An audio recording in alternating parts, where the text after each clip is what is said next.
in 34.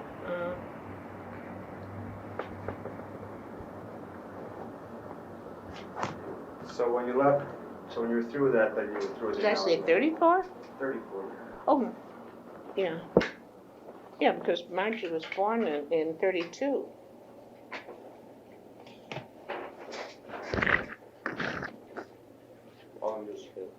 This is the second tape of the Carmen Lucia interview.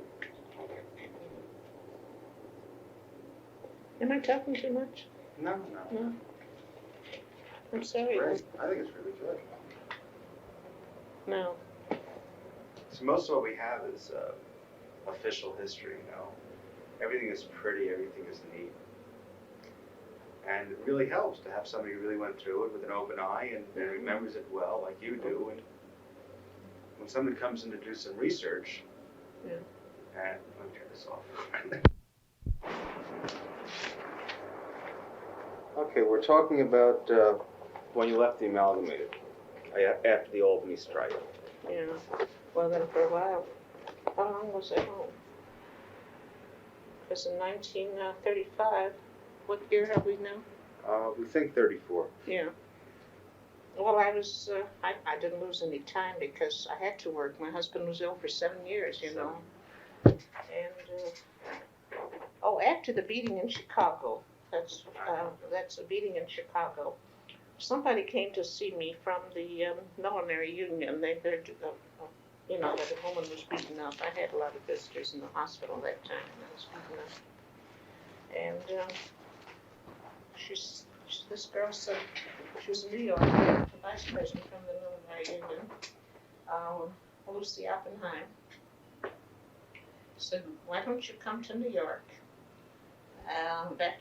go back home and go and see our international president, Max Zaritzky. We're looking for organizers for the West Coast. Well, I thought, what do I got to lose? I'm going to see him. I went to see him. There was something about the little man. He was a small fellow, but he was so pleasant. But he said, we'll have to have references from the Amalgamated. So I said, if you're going to get references from the Amalgamated, I'm not going to get the job. I said, I'll tell you. I said, Mr. Zaritzky, if you do the same thing the Amalgamated did, I do the same thing to you that I did to the Amalgamated. And I picked myself up. I thought, what's the sense of going through, all this bragging and telling my experience and whatnot. He said, sit down. I didn't dismiss you. I kind of like that spirit if it's in the right direction. He immediately saw that, I don't know what he saw. Anyway, he said, I'll tell you what, I'm going to hire you on probation. 3 months probation. You'll be going to the West Coast. Before you get to the West Coast, you stop in St. Louis. You'll have a chance to address a meeting there in preparation for a strike. I'll see you in action, So this is 35. So 35. This is after the merger then, between the Hatters and the merger had taken place in 34. Right. But they still had the different they're still fairly separate. They were separate departments. They were separate Yeah. departments, but they had on. By the way, I attended their first convention. The first merge? Yeah, the first March convention, which was in 36. They hadn't met as a convention at that time, First, the Hatters met, and then first the United Hatters, and then the Cap and Millinery Workers Union. They were two separate divisions. So you were working in the Cap in 35. You'd be working in the Cap and Millinery. Yeah. Right. Yeah. I was working there. Right. Okay. So you're saying you went out to St. Louis, or you were going to? So I thought, well, this is what the doctor had ordered a warm climate for my husband. The baby by that time was 2 years old. I thought, this is guts, and this is exactly what he needs. And we talked it over, and he thought it was a good idea. He said, I will be able to take care of Margie. I had right along, And so I left in March of 15 to 1935. And the first place I stopped was with another organizer they had hired, was in St. Louis. They had a tremendous meeting, very, very large meeting. Maybe, well, for us, in our trade, 1,000 people is a lot of people. And he called on me without any warning, called on me to speak. Apparently, I must have pleased him and must have made a good talk. And when the other girl didn't want to speak, she said, I told you when you hired me that I'm not a speaker. That almost cooked her goose from the beginning. But anyway, he said, now you two girls go on to Los Angeles first. Stop in Los Angeles. And then we go on. Then I'll decide which of you is going where. One in Los Angeles and one in San Francisco. So we went to Los Angeles, and when I got there were a number of girls from Bryn Mawr. I recognized some of the girls in the crowd, but they were commies. And I noticed that, looking all around, that they had all kinds of posters, communist posters all around. I suppose it's a unionism. I knew the headers were, and what's happening around here. Anyway, I had got them started on the songs, and by the time Zaritsky came, I had the people singing, and they hadn't had a strike yet. They were supposed to vote for a strike that night.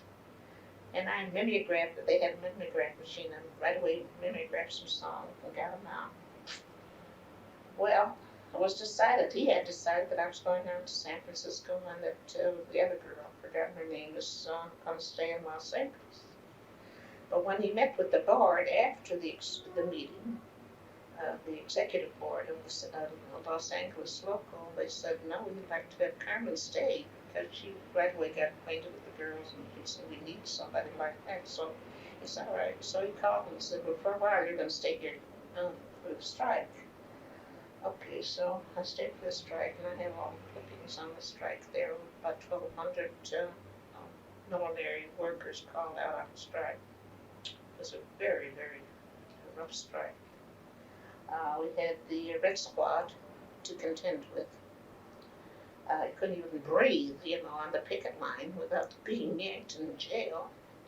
And the scare and the Palmer raid days, the hangover, the Palmer raid days were still lingering in the air, of which I was familiar, on account of my brother, I was familiar with. So I had a background that this other girl, poor thing, didn't have. I mean, in fairness to her, she couldn't be blamed. She was a novice. She didn't know what the score was. She was a nice person, but could never have taken it. And so one day, the pickets called me.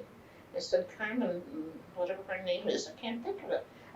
Trudeau was her last name, like the Canadian name. I can't think of her first name, but Miss Trudeau took us off the line, she said, because a policeman told her he didn't want us on the line. So I thought, she can't take, it must be good girls. If they don't want them on the line, must be good girls. So I went to her thinking I was doing her a favor. I said, Betty, don't ever do what the police tell you. Talk it over with somebody. But I said, if they begin to deplete our line of the active girls, you're not going to have a picket line. And I patiently explained why. Well, she got awfully mad. She went to Zaretsky and complained that I was meddling with her strike. And she told the stories of what happens if Carmen is right. And, well, anyway, he said, by the way, you're staying here, and I try to teach her, and he says, I trust your judgment that you'll do it very graciously without making her feel angry. Well, the strike was lost.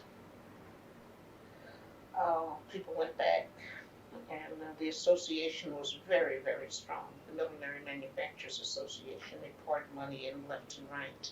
Was that local or national or state? That was the association. Each military center had their own association. But you know how it is, that they compare notes, and they're in the trade, and they meet each other, and they knew a victory in one place would mean a victory in another. So we had, I I don't remember what the cause was, but it was beginning of the NRA, Section 7A of the NRA, had begun to appear in the newspapers, and Englander was the hearing officer. We had a labor board here, and we went to labor board, and I can't remember now whether they ordered reinstatement, but I doubt it in those days. It wasn't strong enough reinstatement of the people. There were too many anyway. The thing was, the strike was lost. We tried to get as many people back as possible, so we got nothing for them. So Zaritsky said, well, I'll have to send you to San Francisco. Now, so 35, Los Angeles was still pretty much an anti-union town. It was a really open shop. Los Angeles? I'm trying to remember. Los Angeles was the most vicious anti-union town you ever met. The mayor and everybody, and they all worked together, and with the Red Squad and the Chambers of Commerce, the Chamber of Commerce, the editorials that appeared. There might be some amongst my clippings, I don't know, appeared. At any event, it was a very hostile town. Because and the ILG gave us a hand, by the way. We always were friendlier with the ILG for some unknown reason. Wherever we went, we chose to work with the ILG rather than the Amalgamated Clothing Workers. I don't know why, but that's the way it happened. It might have been, but I don't know whether the fight in New York on the political front, I'm not familiar with that because I wasn't here. But before the Liberal Party was born, there was another political organization. American Labor Party. Was it during that period? It might have been. I don't know. But I wasn't familiar with what was going on in New York. Don't forget that the year I lived 1 year in New York with my husband. We were on relief, and it was very bad. Time for me, and he was in the hospital most of the time, and I had an operation when I was pregnant, 7 months pregnant. And by the way, Hilda Smith of, I'm going back, renewing it, was responsible for my getting all the medical care free of charge in the hospital, She knew all kinds of people. So I never forget when I got out of the hospital and I was called to go to the office, there were no bills, because my hair stood on end. I thought, where am I going to get the money? But anyway. So you're saying after the strike was defeated in Los Angeles, you went up to San Francisco? Yeah. So I was transferred. Pro-union town now. It was stronger union town. And they had just got over. Maritime? No, they had just got over the general strike. Wasn't that in 36? Yeah. 36. Yeah, I think so. I think 36. They had just got over the general strike. 34 Maritime was in 36. Yeah, and then 35. Yeah, San Francisco. Couldn't have been 35.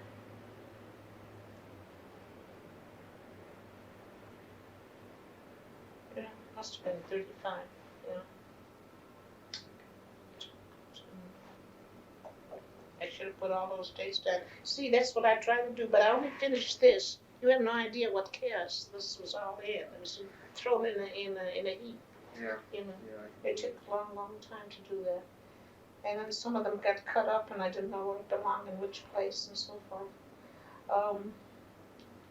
Well, I found San Francisco, I was told to concentrate on the millinery people.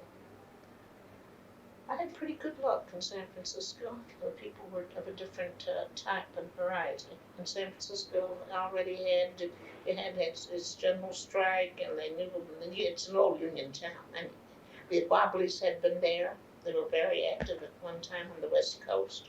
In fact, Walter Cowan, one of the Wobbly members that I met, he was with the Waiters Union, I think, at the time, then. And he was very helpful. And then Hugo Ernst, who was the international president of the hotel and restaurant people, the name that I was telling you about before, he became our godfather. He took a liking to me, and he wanted to help me. So I had very good success in the parliament. In about 6 months, I was able to notify the office in New York that I had a majority in all of the shops. I think there were about 13 shops.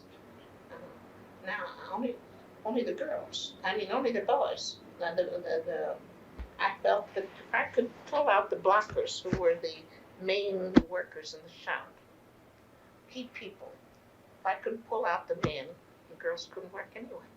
So if I didn't have too much luck, I had enough girls, but that's another shop.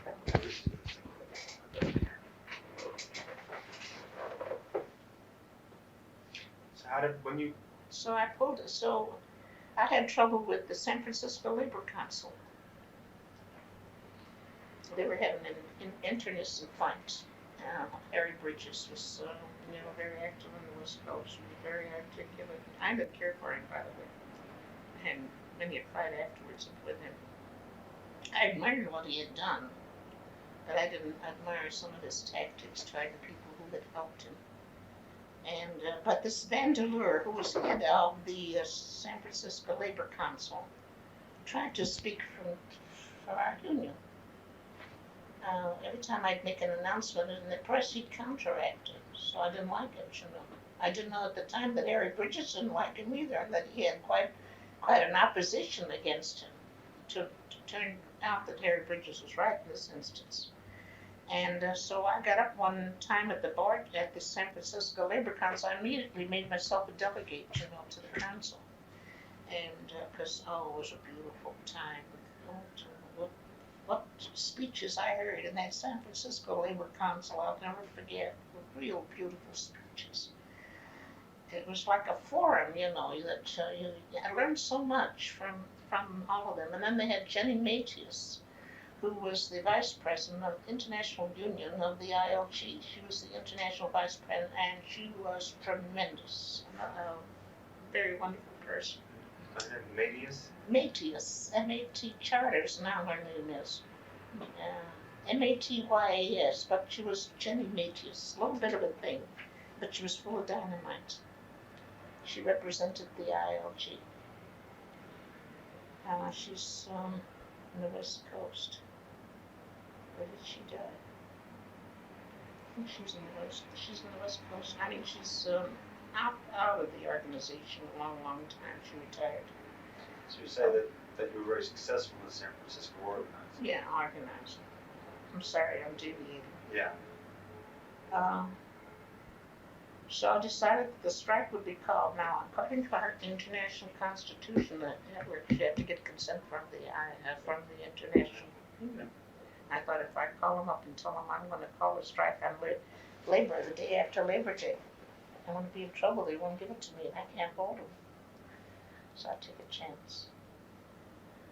I called a strike, and I was hoping that I said to the men, don't let the women in. And then what women I did have, I told them, don't let them in, And we had 11 shops then. Maybe involving about 500-600 people. They were small shops. And so Vandeleur heard about it. He got on and he made a speech at the Labor Council that I had no right to call the meeting, that I didn't get any okay from the international union, and that they weren't going to respect our picket line. Yeah. So it meant the deliveries would go through. So I said to our girls, don't let the deliveries go through. And these were all in buildings, huge buildings. They were not individual buildings. But they knew what to do anyway. And so as soon as the strike was called and I had them all out, except one shop, and the manufacturer called me, he said, Miss Lucia, all the shops are out and I don't know what to do with my people. I said, very soon. He said, just send them over here. He says, what do you mean? He said, because he was very naive. And he said, will you promise to send them back? I said, sure. If you want to go back, sure, I'll be glad to send them back. But once I get them, they're not going to get them either. The strike lasted 4 days. You know why? Because, in the meantime, I wired Zaritsky. Those days, they didn't use the telephone like you did later on, And he wired back. He didn't recommend me. That he was delighted, I'll be successful. 4 days later, I wired and I told him what the results were and what we had gotten. We did pretty good. Because even the union shop at that time hadn't been forbidden. Later on, it was. and we got to post union shop. So that was a success in San Francisco. Now San Francisco then served as a place for me to work and operate out of. Uh, so I had time on my hands. Oh, well then I worked on the cap makers and I got the cap makers. And the headers were separate. No, I mean, they still were part of our union. Or separate department. But separate department, and they were in separate shops. I had to go out to the headers, and lo and behold, I had the hardest time with the headers because they said, if you were sent by Bill Green, we don't want any part of it. Bill Green used to be their representative, not Bill Green, Michael Green. Michael Green. I said, no, he didn't send me. I said, Max Ritzky sent me. And they don't know Max Ritzky from a home office. But you know, we've merged now, so there's not the same people. Anyway, I had overcome that. We got them. So then I had time on my hands, you know. Wasn't active very much. So one day a young girl, Marion Brown, came to see me. She was with the 5 and 10 cent store girls.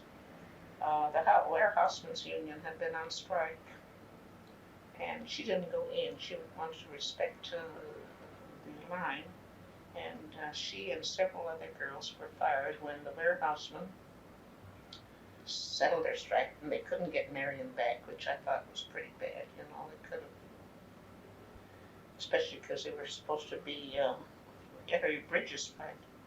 So she came to see me, and I said, well, what do you want me to do? She said, you've been so successful, maybe you can help us. You got time? I said, yeah, I got time is what I had.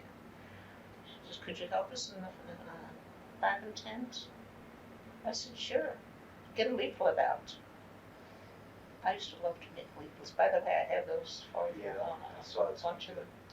Let me get this straight. She was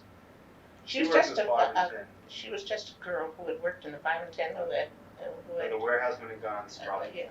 And you said they were Harry Bridges' friends. I mean, Yeah, they were in the CP. Yeah. And she herself was, later on I found out I wasn't so far removed either. And sure, I said, let's get a leaflet out and we'll use the millinery headquarters. We did have a pretty nice hall in San Francisco. And lo and behold, we called a meeting and we had about 50 people the first time. Well, I said, let's do it right. Let's organize. I said, there's how many stores? Let's get the big stores. Not only the 5 and 10s, but let's go after the big shots. So the first leaflet, I don't know whether I have the first leaflet, but somewhere I have it. We got about 50 people, some from each. So we signed them up, and we began an active campaign. By September, this was in the spring, I think, or the summer or something. By September of that same year, we were sufficiently strong to ask for union recognition. What union was this for? Is this RD? The international. Artists or the first one, no. Retail department store? They were the old AFL, Joe Dyspepsia, we used to call him. Joe Dyspepsia was the president. The international, they had a long name. I got it somewhere. But it was the old AFL union. I think it's defunct. No, I don't think it's defunct. Maybe not. Don't they still have two retail clerks union? Well, there's the RCIA and then there's the Retail Clerks Protective Association. That was the one. And boy, were they. So in the meantime, I wanted some applications. Before that meeting. So they said, you'll have to ask. I couldn't get it from anybody. They did have a local there, but they wouldn't give me any applications. So I wired, using our funds from the milliners, which was very nice of them, to send me some applications. About 5,000 applications must go there out. And they said, send me $50 and I'll send it to you. You know, I did. I took one of them and I mimeographed. But anytime I give you $50, it's a thanks I give for trying to help them for nothing. And we signed up. By that time, we had signed up about 2,000. Then came the fight in the council. This one wanted, no, when I first started, I said, I'm going to organize the clerks now. And I said, I don't want any fight. I don't want anybody to tell me I want this piece and that piece because I'm going to have an industrial union. That's the only way I'm going to organize. And you're not going to get up. They said, we tried all the time. We tried anything like that. Okay, so when they finally saw I was making progress, everybody began to bellyache in the council that I was sticking them in the retail clerks, including the amalgamated clothing workers, which infuriated me that they wanted the what do they call them, the people alteration names. Because if anybody believed in industrial unions was Sidney Hellman. I got a copy of a letter somewhere around here that I wrote to Katowski or somebody about forgetting what he stands for as principal and so forth. Well, finally, they decided that Hugo Ernst, who represented the hotel and restaurant, he was the international president. He said, Carmen, I want to help you. I'm going to get up on the floor at the Federation meeting. I'm going to be the first union to decide that we're not going to break up the principle of industrial unionism for this. You can have that. Then, of course, they had lunchrooms in all the stores, you can have them in your union. So I had to be given a title. So they said, it was without pay, by the way. Official advisor is what they called me. I was the official advisor. So we kept building and building, and finally we got to the point where Jack Shelley, who was the president of the state federation, or no, central body he was, he and I addressed a meeting. Now, when it came to calling a strike there, we didn't have any funds, and I knew the protective association wouldn't want to strike anyway. And he didn't want it. He says, I'm going to have to speak against it because he said they're not going to respect your picket line. I said, oh yes, they will. Yeah. So we did, called it in defiance, and sure enough, I got the people to respect the picket line. And I said to the barbers, the people were the ones that weren't going to respect it. I said, I'll tell the girls to go after your girls, because they weren't good. And I said, you'll be sorry. So anyway, to make a long story short, I got an understanding with the warehousemen's union. By the way, Marion Brown then began to assert herself, and she was a young girl, and she began to be helpful too. She wasn't a speaker or anything, but she mingled with the people. She was quite helpful. I don't want to deprive anybody of any contribution that they made. Although when I come to that point, I'll explain why. So the strike was called, and the warehousemen I had an executive promise from the warehousemen's union that they weren't going to cross the line unless we made it very hard. But you have to make it very hard for us because we have a clause in the agreement that we cannot respect secondary picket lines or secondary boycott, whatever it was. So I said to the girls when the warehousemen go in and go after them there. They used to take their shoe. They had high heels in those days, go after them and hit them on the head with the high heels. I couldn't explain to the girls that it was a deal I had with the warehousemen's union, and so then the warehousemen went to the stores and said, we can't beat the hell out of those girls. If they were men, we could fight back, but what can we do with girls that use their high heels and all kinds of things? So they helped us. And they had for 4 days, that strike lasted for 4 days. And we got the clippings, the $1 million babies and all that stuff. Well, that was later when this was only the department stores. There were 37 stores. Then we went after the variety stores, which was the 5 and 10s and other stores, small stores. And there we had a wonderful picket line. That's strike lasted 4 days. And we got a good contract, except the difference I had with Shelley, who was the president of the Central Labor Union. We both attended the meeting. Well, I attended every meeting anyway. I spoke at every meeting. was that he wouldn't.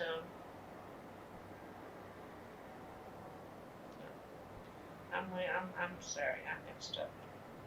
I'm very mixed up. The strike didn't occur then. We settled without a strike in the department store union. The 4 days was with the no, the 4 days was with the next group. Okay. 4 day strike was with the yeah, with the 5 and 10s.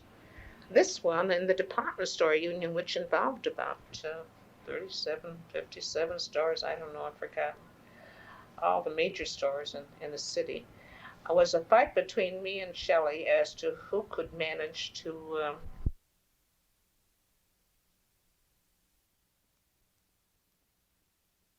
went to San Francisco, and San Francisco first you organized, this is a successful strike, with the millinery. Millinery workers. So about 11 shops, yeah. 11 shops. And then, of course, times were dull, you went and organized these retail department store workers. Department store union. And then the first thing was just the department store strike. Not strike. Not the strike, organizing. But the night that they were supposed to vote on the contract, I wanted to hold out. We had settled this, everything but the clothes shop question. And I thought without a clothes shop, they're gonna by that time the right to work law, I think, was in effect. I don't remember just. Well, it wouldn't be that. It would be something else. Something else. Because actually, an open shop, is always very difficult. You can't keep your men. Either they replacing you. There's no way you can keep them in. And so, we had a battle royal. He'd take the floor and I'd take the floor. But after all, he was the president of the Central Block. Who was that? So he won out. So they accepted the contract. And the next day, and then we started to work on the 5 and 10s. There, in a short period of time, we were able to. We had Chinatown, we had China posters and Chinese posters and so forth. There, I decided I'm going to take the bull by the horn. There are only about 400 or 500 workers, and we're going to try and get a union shop there if we can. That's when I had the deal with the warehouseman, by the way, that for 4 days that they wouldn't make any deliveries because this warehouse in San Francisco furnished its material to the whole West Coast area. So it was very important to us to get the help of the warehousemen's union, which we had gotten. Well, when the strike took place and they couldn't get merchandise, they had to settle. In the morning that I had to pull the picket line off the line, I didn't want to leave it unmanned.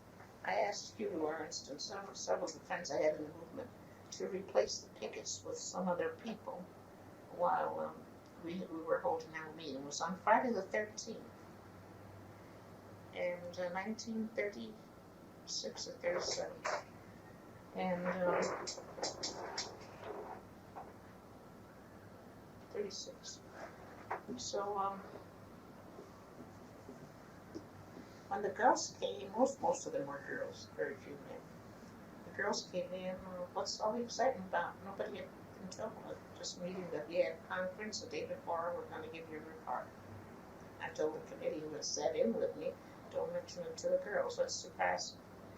So when they came in, I said, how many of you are superstitious about Friday the 13th?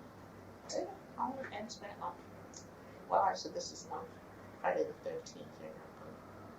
Ever forget we got the union shop, because that was the only thing that we were fighting for, and we had settled the rest of the things.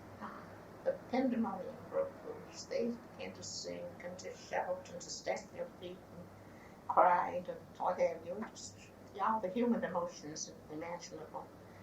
And it was a beautiful moment.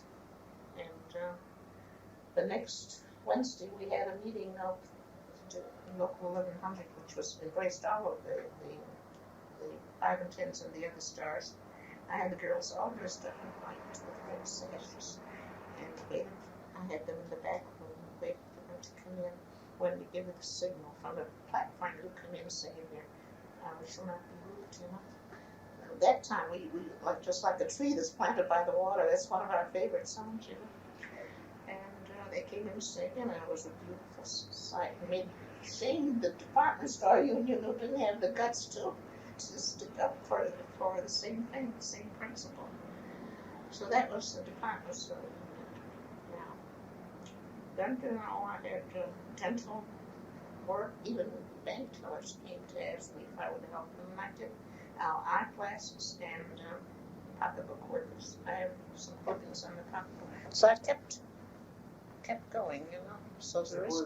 How are you living? Who's paying you all this time? Still The milliners, millinery people were paying me, and Zeritsky said I get more letters of protest from everybody that you're invading their union. You know, the worst ones was from the doll workers. They were the what? Toy and doll makers union. Well, Right, they're a racketeer outfit anyway. So we'll take your girl out for a ride if she doesn't stop. I was trying to organize that was in Atlanta. I was leaving. So now where did I go? Where did I land after that? Oh, then while I was in San Francisco, I was having marital trouble. And although he was, I had gotten it, he had followed me, you know, to San Francisco. It took no time at all for me to make the money up and bring my daughter and him. Just lovely for him because he needed it. And I kept him always, anyway, marital doesn't enter into, we didn't get along. And I was having trouble. I was being supplanted. I was too busy making love to the union. And so I was given an ultimatum. Even, well, he hadn't found a job yet. I had to continue to work. Besides, by that time, you know, he would get me out of the movement. So I called Zeritsky up and told, no, Zeritsky called me up, timely, right, opportune. He said, our organizer was beaten up in Dallas, Texas. That was, I think, in 36, 37. And he said, we got a strike there, we need you very bad. So I went. And if you remember that era, or do you know anything about that? When all the beatings and the tar and feathering and the kids playing the goon squad and the Ford's goon squad was the CIO was being born and all that. I lived in Minneapolis for a couple of years, and a lot of friends, a lot of guys who've been in the Teamsters and packing house workers, and been around in 34. But Dallas is really bad. Oh, Dallas was terrible. Oh, That was spent years in Dallas. That was your first time in the South? You've never been in the South? I had never been in the South. When did I go to? No, I've never been in the South because Atlanta was my first, after that. But that was my first experience anywhere. And somehow I didn't consider it the South like the deep South, you know, Texas seems so. And the first thing I did was talk to the strikers and get acquainted with them, was to go on the picket line with them. Now the strike had been called, was a general strike had been called after George Baer, B-A-E-R, our organizer there, had been beaten up by the goon squad, Ford goon squad as we call them. I don't know what else to call them because they were hired by the Ford people. See, and the auto workers were trying to organize a plant, and so the reason why they beat up George Baer was he was the kind that never went to the AFL to tell them I'm here in town and I'm doing organization work. And while I had the same opinion of the AFL in those days. You know, they were too slow for me. I always paid my respects when I went to town, let them know when I wanted any help. It was always available that way. And on top of that, our international president, Max Zeritsky, was one of 8 AFL people who in a convention had chosen to stand up for industrial unionism. So between Max Risky being only as an individual, not as the union, being associated with that internecine fight, we were branded CIO. And of course, the goons thought we ought to get after everybody who is sympathetic with the CIO. So we were trying to negotiate with. So there was an auto plant in Dallas, a Ford plant in Dallas that had the Ford, what do they call them? Service department, Ford service department. Is that what it was? I don't know. It was Ford, Ford, but I there's their goons club. And so they beat up Bayer simply because. No, the goons that were hired. See, Ford had hired ex-convicts. Right. To put on the payroll to be the muscle man in the fight for against organization, and we had been conducting. I wasn't there, but the organizers had been conducting a campaign in the millinery plants, and the strike had been called, and. The strike was called afterwards. Strike was called afterwards. As a result of the beating, the workers who had joined the union were incensed and outraged at the beating that the men had gotten, and they decided then to go on strike with the help of the International Union, of course. You don't want to hear about the fight about Judge Bayer's beating? Do you want to hear about it? No, because I don't. I do want to know about these workers, though. About these workers in Dallas. These were millinery workers, men, women, white, black, Chicano. Oh, our workers? Yeah. No, they were Anglo-Saxons. Most of them Anglo-Saxons. Mostly men or women or both? Men and women. And mostly native Southerners?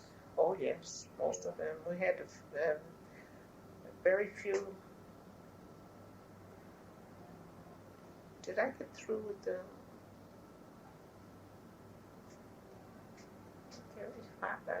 Yeah, I did get through with the strike in Los Angeles. Oh yeah. I did get through. There we had Mexicans, quite a number of Mexicans in that particular strike. Yeah. That was one of those walls. Yeah. So what happened was that when they came out on strike, we didn't get a majority of them out on strike, and there again, they had a very vicious state law. On the right to work. Oh, it was very vicious, worse than any of the superseded, by the way, the federal one. And then we had a few.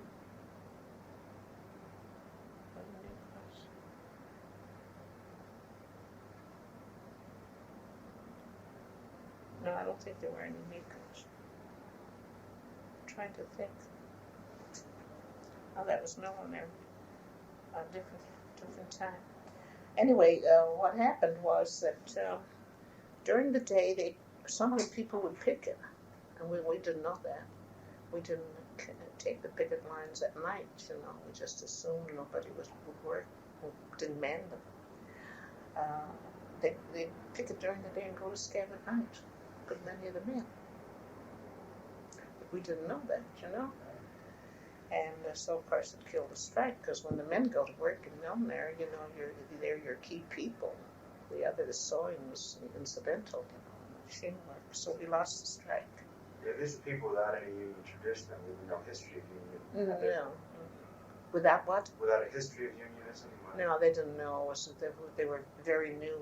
Unions were very new in Dallas, and they had very little organization work in any of the industries. Even the amalgamated didn't had a little bit, but they never did make any progress. And the ILG up to a few years ago had to abandon whatever success they had. So it's still not easy. Even today, it's still not easy to organize. So then we had to call off the strike. That's when I was called in. From where I was. That George Bayer had been beaten up. That's why we lost the strike too, because it wouldn't have happened because they didn't know the others that were there. They were fairly new. So I was called in at the tail end when they had to send the people back. In fact, the first meeting I attended was when Zaritsky announced that we had abandoned the strike, and there was no way he could. All we could do is file complaints and charges, but there was no use of continuing the strike. So of course there was wholesale blacklisting. You know, couldn't get a job. Or was the last place you worked? Well, the moment they mentioned, they knew were you in strike? Yeah. Well, even if they didn't, if they were unemployed, it meant that they must have participated. So I inherited a strike that already had been lost, because it was the day that I arrived. That was the day after Labor Day too. I remember, because I met Bill Green with the Zavitsko down in the coffee shop at the hotel, and he said, "Now you try to get as many back as you can." You can't talk. None of the employers would talk to me. I was a total stranger. And so I decided, well, something has to be done. Who can I talk to? I went to see clergymen, one denomination after another. I thought got these people in my hands. They couldn't get to. There was no relief inside in those days. If there was, we didn't know about it. There's no place they can get any help. So we went from one denomination to another, each of them passing the buck, after all, we have both the union and non-union, and we can't afford to take sides. This is a question of taking sides. I'm giving you the whole history. Help. You can't say they're right or wrong. Just get some of our people back so that they won't be starving. Each one would send us to the next denomination. Have you seen so and so and so and so and so and so? So finally, somebody was coming back from China. I got all that down somewhere. China, who was supposed to be a saint. He had been a missionary where he was a former Texan. Had been in China for a couple of years. They were lauding his work and so forth. I thought I'd go and see Dr. Anyway, and he welcomed me warmly, and he said he's sympathetic, but he said, I know Texas enough to know that we'd be injuring our own cause, because the maintenance, he was honest at least, the support of the church comes from the well-to-do who are industrialists. I said, well, that isn't what Christ would say. If I had gone to see him, he'd chase them out of the temple. So he chased the money lenders out of the temple and didn't do any good. But he says, well, have you seen the Catholic one? So the last one I saw the red eye too, but he was between the devil and the deep blue sea, because most of the employers were Jewish. And then I went to the Catholic, and he said, why don't you put it all down on paper as you told it to me? It's a very convincing story. It might have some value. Why don't you publish some kind of a report, which is in my files here? I did. And I said, who should I send it to? Send it to lawyers, prominent people, and so forth, and clergymen, and maybe you might get some help that way. I thought it was a good idea, so I got it out and printed it, watched my language very carefully, and mailed out about 1,000 copies. One response I got. We don't need people like you. One. And then I thought, well, I'll try the women's clubs. There I was business and professional women's club, the League of Women Voters. They gave me a wonderful reception. They kept me there for hours after I got through, because the holy man that came from China, that he was involved in segregating. There's so much prostitution in Dallas, but they wanted to separate them, make a separate division. Let's put them in a red light district. So I said to him when I went to see him, why don't you ask me why they're prostituting, and I'll tell you. If you get $7 a week, you can't do anything else but sell your body in order to live. And how do you expect to have any respect for the soul if their body is sick, And so I made that kind of a talk to the women. So I encouraged their curiosity, and they got a little publicity from it, but no action at all. And so then Dallas.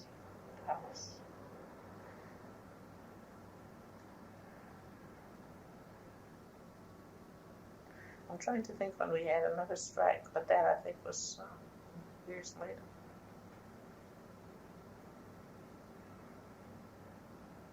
Did we finish with San Francisco? Yeah, well, we left. We were having marital problems. Of course, we had a number of strikes in San Francisco, in the millinery. I mean, it didn't happen all together, at one time. But what happened when you left? Well, how long? You went to Dallas in '36. Yeah. And how long were you there, buddy? I left in '39. Sure, 3 I went years. to Chicago, back to Chicago. I think I'm mixing it up. Because from what I know about the union, well, from what it says about you in the book, wait a minute.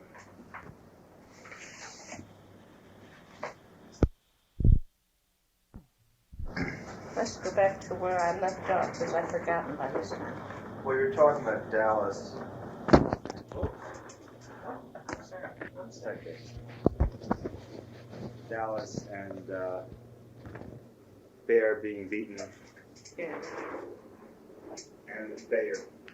And then you came in and having to try to get these people back their jobs, get some of them back to work. Yeah.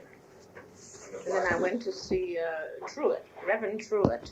Reverend Truett, right? I had just come back from China. And I got the pamphlet, and I got one response, which was negative at that. And what happened? But this was in 37 and 38. 37, 38, and 39. In 39, I went back to.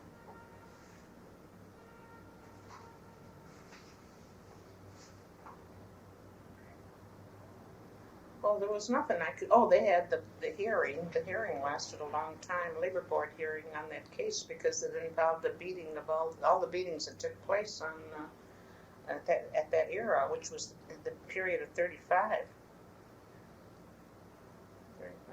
Then in 39.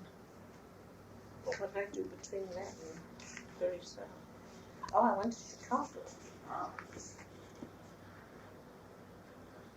I was in Chicago trying to organize. I had a call from Zritsky that they wanted to organize.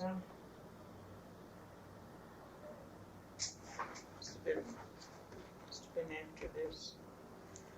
Because in 39, I was in Dallas again, but not for the milliners. I was for the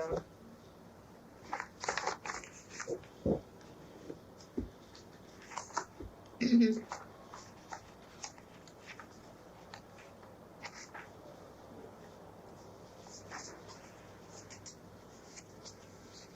you go back, you say that you were in Dallas. See, July the 20th. I was back in Dallas. in Garland, Texas. So in like 36, 37, you were in Dallas. The strike Yeah. was beaten. And there was a labor board hearing, and then after that, you went to Chicago. And then were there for a while. Who were you working for up there? For the milliners. For the milliners. Yeah, oh yeah. No, after that, I was always with the milliners until I quit. I didn't. And then in 39, you came back to Texas. Texas. And that was the resistol strike in Garland, Texas.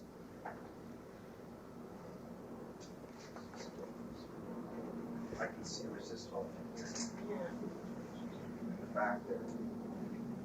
That's the picture.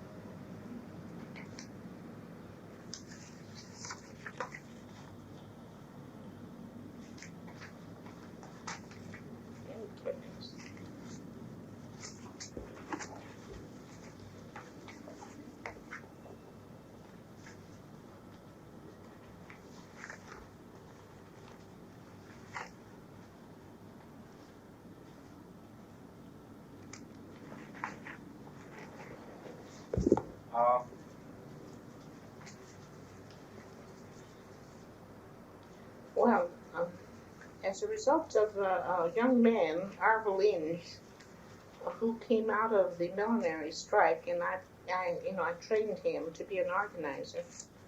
Orville? Arvel, Arbil, Inge, Inge.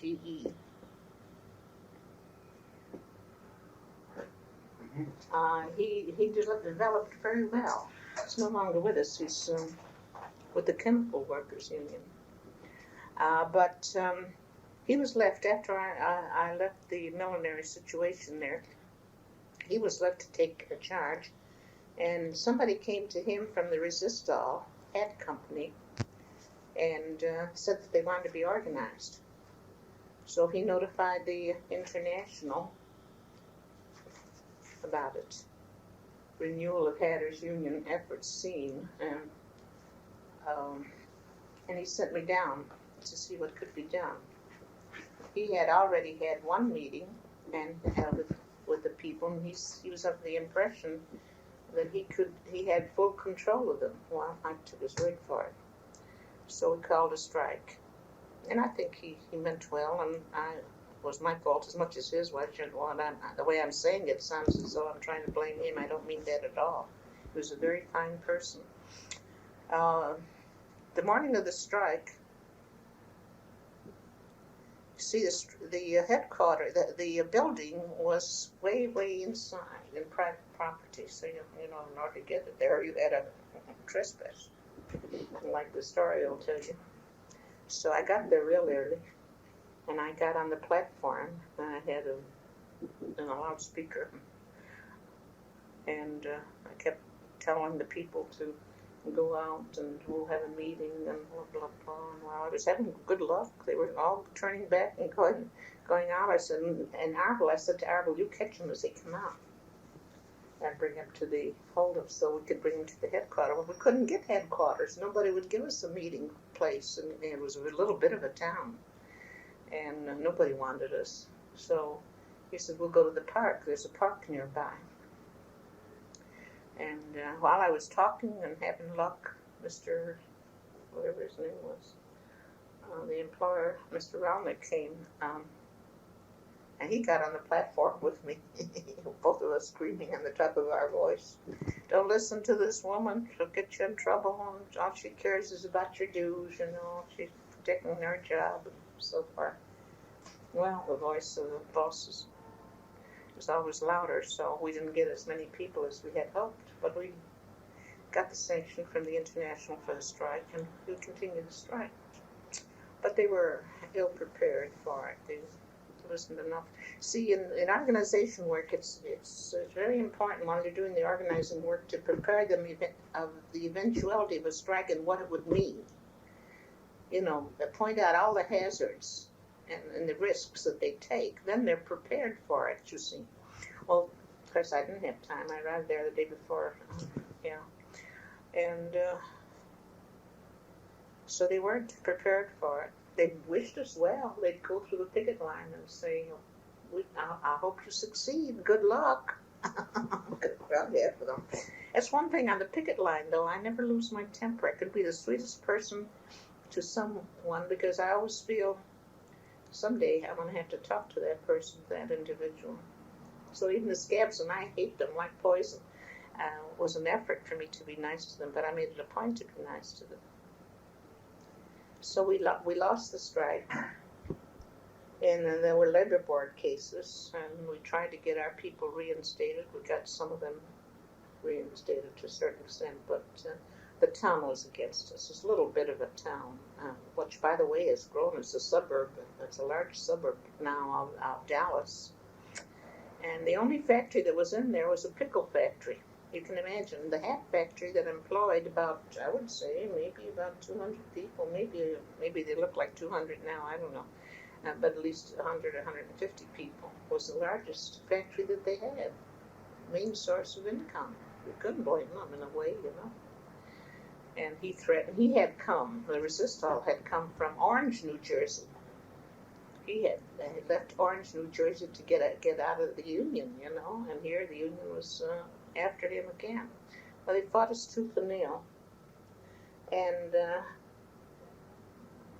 while I was, and then first, what was his name? One of our vice presidents, Finkelstein, he was very good orator. He was with me. But he stayed outside and I stayed in the line, you know. He stayed, not because he was afraid or anything. Oh, no, he was a great big guy. He could have murdered somebody. But he had to be kept intact so that if the boss wanted to talk to somebody, they could say, well, there's a neutral person, you know. So I did all the dirty work on the picket line, you know. And to go in there, every time I try to go in, you could see that there's where we used to meet in the park. Yeah. And then here's where they stopped me. They told me I was trespassing and they'd arrest me and so forth and so on. And so one of the men who was a guard there, he came over and said, Miss Lucia, I recognize you. You're a union woman. He said, these people mean business. If you try to advance one more foot, they're ordered to shoot you because you're trespassing. Because I'm going to advise you to leave. Well, I finally believed it. Didn't want to be shot. I thought, I don't care.